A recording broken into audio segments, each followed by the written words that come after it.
અમદાવાદના જશોદાનગર વિસ્તારમાં મહિલાએ પોતાના પર કેરોસીન છાંટીને આત્મવિલોપનનો પ્રયાસ કર્યો। એએમસીની દબાણ ટીમ દ્વારા દબાણ હટાવવા જતાં ઘટના બની હતી। મહિલાની દુકાન તોડવાતા મહિલાએ આત્મવિલોપનનો પ્રયાસ કર્યો। હાલ મહિલાની હાલત ગંભીર છે।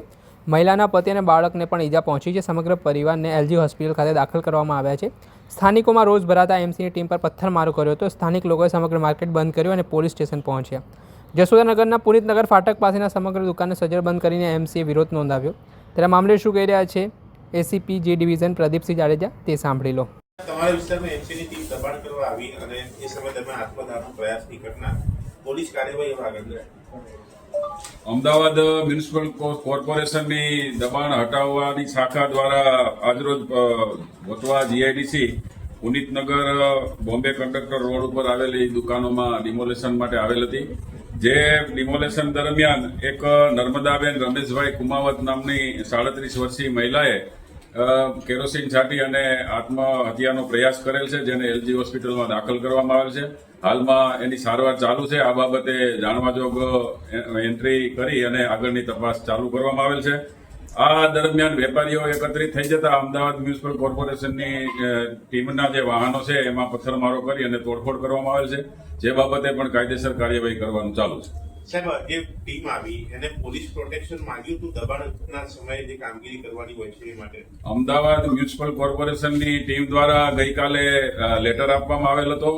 વટવા જીઆઈડીસી પોલીસ સ્ટેશન માંગણી કરવામાં આવેલ હતી, પરંતુ તેની પ્રોસિજર મુજબ ડીસીપી સાહેબ દ્વારા બંદોબસ્ત મંજૂર થતો હોય અને આજ રોજ સવારમાં 9 વાગે તેઓ બંદોબસ્ત લીધા વિના તેઓ ત્યાં દબાણ હટાવવા માટે જતા રહેલા છે। દબાણ વખતે એક જ દુકાન હતી, કેટલી દુકાન માટે એમને બંદોબસ્ત માંગ્યો? આ બાબતે મ્યુનિસિપલ કોર્પોરેશનને જાણ છે કેટલી દુકાનો છે, પણ આ બેનની જે દુકાન છે એ કરિયાણાની દુકાન હતી અને અગાઉ એકાદ વર્ષ પહેલા પણ એનું ડિમોલેશન કરવામાં આવેલું હતું, જેના આવેશમાં આવી અને આ બેને આ પગલું ભરેલું છે। કોઈ ફરિયાદ દાખલ જે થઈ છે, મહિલા જે થઈ છે આત્મવિલોપન, એને લઈને કોઈ ફરિયાદ દાખલ કરી છે એમસીના અધિકારીઓ સમગ્ર વેપારીની માંગ હતી? હાલમાં નર્મદાબેન રમેશભાઈ કુમાવત જેને ઈજા થયેલ હોય, એલજી હોસ્પિટલમાં દાખલ હોય, સારવારમાં હોય, જેની જાણવાજોગ એન્ટ્રી કરી અને આગળ જે કાંઈ ગુનાહિત બનતું છે તે બદલ કાર્યવાહી કરવામાં આવશે।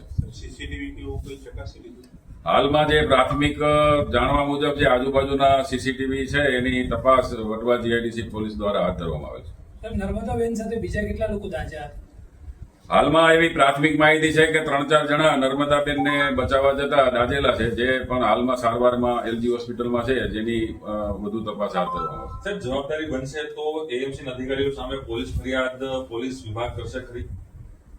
જાણવાજોગ જે નર્મદાબેન દાઝેલા છે એની જાણવાજોગની તપાસ દરમિયાન કોઈ ગુનાહિત જણાય આવશે તો કાયદેસર કાર્યવાહી કરવામાં આવશે। હતા એસીપી જે ડિવિઝન પ્રદીપસિંહ જાડેજા તેમના મામલાને લઈને માહિતી આપી છે। અમદાવાદ મહાનગરપાલિકાની એસ્ટેટ ખાતેની ટીમ ડિમોલેશન માટે આવી હતી, જેમાં નર્મદાબહેન કુમાવત એ આત્મવિલોપનનો પ્રયાસ કર્યો હતો। એએમસી દ્વારા બંદોબસ્ત માટે લેટર આપવામાં આવ્યો હતો અને હાલમાં નર્મદાબહેન સારવાર હેઠળ છે। જાણવાજોગ હાલ ફરિયાદ દાખલ કરવામાં આવી છે। ત્યારે હવે આજે સમગ્ર ઘટનાક્રમ સામે આવ્યો છે, તેના કારણે ઘટનાઓ ચકચાર મચી જવા પામી છે। ત્યારે મામલે શું કહી રહ્યા છે આ બાબતે વેપારી એસોસિએશનના આગેવાનો તે સાંભળી લો।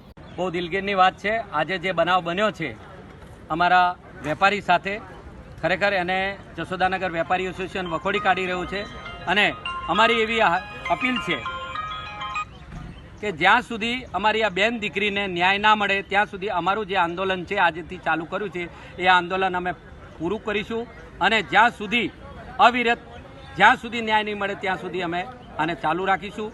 વિગતની અંદર એવું છે કે આ અમારો જે વેપારી છે એની 40 વર્ષ જૂની દુકાન છે અને 40 વર્ષ પહેલાં એના પપ્પા એના દાદાએ આ દુકાન બનાવી હતી। અત્યારે કંઈક રિનોવેશનનું કામ કર્યું। રિનોવેશનનું કામ કર્યા પછી મ્યુનિસિપાલિટીની આખી ટીમ આવી અને ત્યાં આગળ એ લોકોએ પૈસાની માંગણી કરી। દુકાનની અંદર કાયદેસર ડેમોલેશન કર્યું અને ડેમોલેશન કર્યા પછી પણ 2 લાખ રૂપિયા એ લોકો લઈ ગયા। લીધા પછી અત્યારે ફરીથી બીજીથી ત્રીજી વાર આવી રીતે એ લોકો દર વખતે એમને આદત પડી ગઈ છે।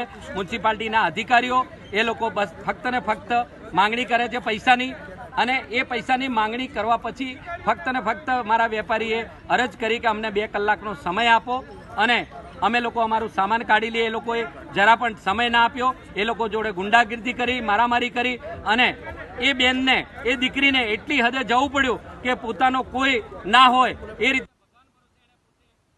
દિવાસળી ચાપીને પોતાની જાતને ગુમાવવા માટેનો પ્રયાસ કરો. ખરેખર એકવાર ફરીથી હું વેપારી એસોસિએશન તરફથી, જશોદાનગરના બધા નાગરિકો તરફથી આ અધિકારીઓને ખરેખર કડીથી કડી સજા મળે અને એ લોકો જે બી લાંચ રૂશ્વતખોરી થઈ ગઈ છે એ લોકોને, પોલીસને મારી અરજ છે, નેતાઓને મારી અરજ છે કે એ લોકો મોટામાં મોટી કાર્યવાહી કરી, સખ્તથી સખ્ત કાર્યવાહી કરી અને ન્યાય આપો એવી વિનંતી. જય હિન્દ. દર્શક મિત્રો, એન કવરેજ ન્યૂઝને આપ લાઇક કરી લો, સબસ્ક્રાઇબ કરી લો અને શેર કરવાનું ભૂલતા નહીં.